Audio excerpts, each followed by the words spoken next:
তাই এই নাম যজ্ঞে যখন মহাপ্রভু সেবায় বসেছেন, শ্রীবাস ঠাকুর সেবা দিয়ে মন্দিরের বাহিরে দাঁড়িয়ে গললগ্ন কৃতবাসে নয়নের জল ছেড়ে দিয়ে বলছে,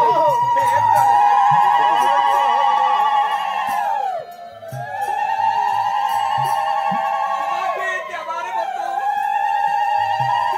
আমার কাছে যে কিছু নেই প্রভু। এই জগতে যা কিছু আছে সমস্ত কিছু তুমি সৃষ্টি করেছো, এখানে তো আমার কিছু নেই। তাই আজকে তোমাকে আমি কিছু দিতে পারলাম। এই কথা বলে নয়নের জল ছেড়ে দিয়েছে। দেখুন গোলক বিহারী সেই গোলক বৃন্দাবন পরিত্যাগ করে ভুলেকে আসলেন, ঐশ্বর্য পরিত্যাগ করে কাঙ্গাল নাম ধরলেন, ভগবত তত্ত্ব ছেড়ে দিয়ে মনুষ্য তত্ত্ব ধারণ করলেন। এত কিছু কেন করলেন তিনি? কার জন্য করলেন? কিসের অভাব পড়েছে তার, যে অভাব পূর্ণ করার জন্য তার নিজের দাম ছেড়ে দিয়ে এই ভুলুকে আসতে হয়েছে? কি চাইছেন তিনি, কি নিতে এসেছেন, কিসের অভাব? আবার মহাপ্রভু যখন কাঁদতেন, সচি মাতা জিজ্ঞাসা করেছিল, বাবা তুমি কাঁদো কেন?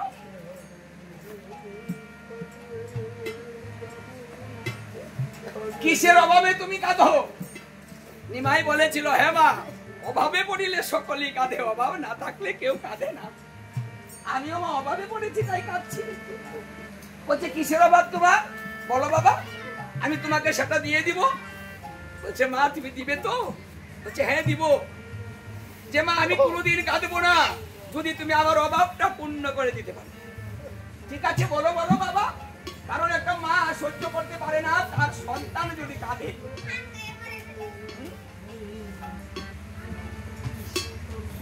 ভগবানের পূজা করতেছে, সন্তান কাঁদে, পূজা ছেড়ে দিয়ে দৌড়ে ছুটে যায় সন্তানের কাছে। তাহলে সন্তানের প্রতি মায়ের আকর্ষণটা কতটুকু? এখন সব সময় যে সন্তান কাঁদে, মা তো জিজ্ঞাসা করবে। নিমাই বলছে মা, মা গো তুমি বুঝতে পেরেছো আমি অভাবে পড়েছি তাই তো আমি কাঁদছি। হ্যাঁ মা, আমি কোনোদিন কাঁদবো না। আমি যে অভাব পড়েছি সে অভাবটা পূর্ণ করে দাও। কিসের অভাব বাবা বলো? আচ্ছা মা তুমি আমাকে কৃষ্ণ দাও। আমি কৃষ্ণ ধনের ধনী হতে চাই, আমি কৃষ্ণের অভাবই হয়ে গিয়েছি, তাকে পাচ্ছি না। যদি আমাকে দিতে পারো আমি কোনোদিন কাঁদবো না মা। বাবা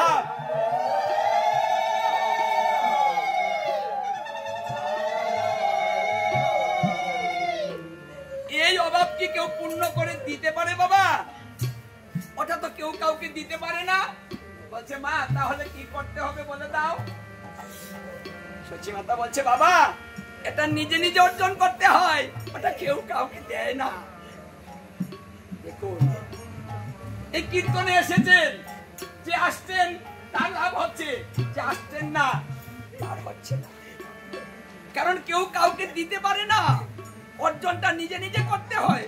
বলছে ও মা এটা অর্জনের উপায়টা বলে দাও। বলছে বাবা এই ধনের ধনী হতে গেলে হা কৃষ্ণ বলে নয়ন জলে সদা সর্বদা ভাবিত করিতে হয় বাবা, না হলে যে এই ধন মিলে না।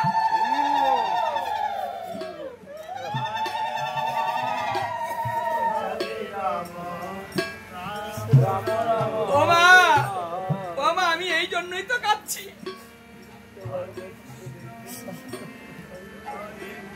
মা কিন্তু কাদাটা পেরাতে পারলেন না, আরো কাদার জন্য আদেশ দিলেন।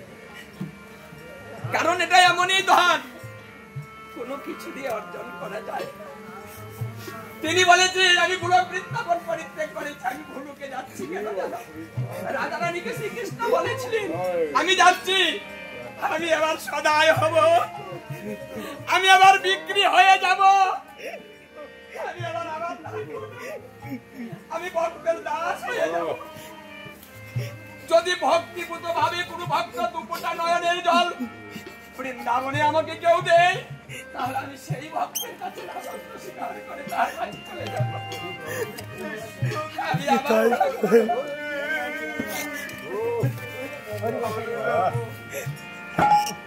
হরে রাম রাম রাম হরি বল হরি বল। হরে হরে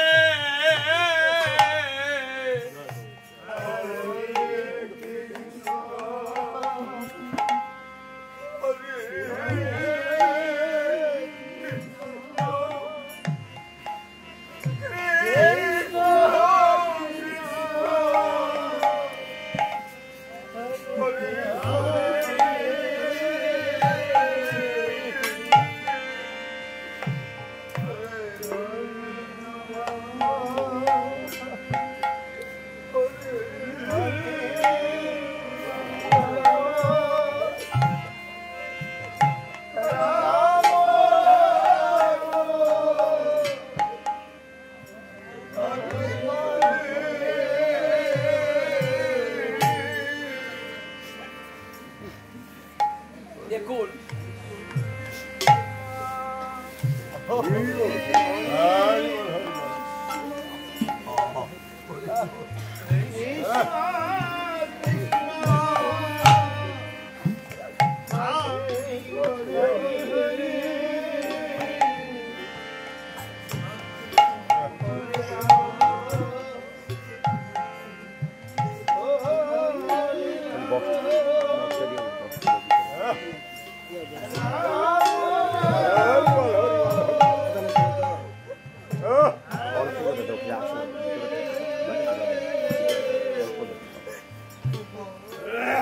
বেশি দিতে হয় না। দ্রৌপদী কি দিয়েছিল? 2-4টা অন্ন একটু শাকের সঙ্গে এই আঙুল দিয়ে দ্রৌপদী কৃষ্ণকে দিয়েছে। বেশি তো দেয়নি, বেশি তো লাগেনি। কারণ ভগবান ভাগবতে এবং গীতায় বলেছে 2টা তুলসী পত্র দিয়ে যদি করে আমার পূজন, তার ঋণ শোধ করিতে করি আমি চিন্তা। আমি ভক্তের কাছে ঋণী হয়ে যাই,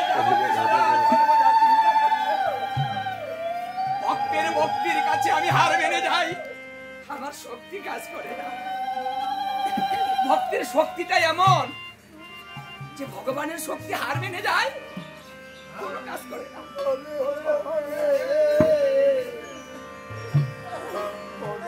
এক গন্ডুর জল কি চেয়েছেন আমাদের কাছে তিনি? এক গন্ডুর জল, একটা তুলসী পত্র। এই একটা তুলসী পত্র মিশ্রিত করে যদি কেউ ভক্তিপূত ভাবে আমাকে নিবেদন করে, আমি তাহাতেই তুষ্ট হয়ে যাই। বেশি কিছু চাইনি, চেয়েছি কি? তুমি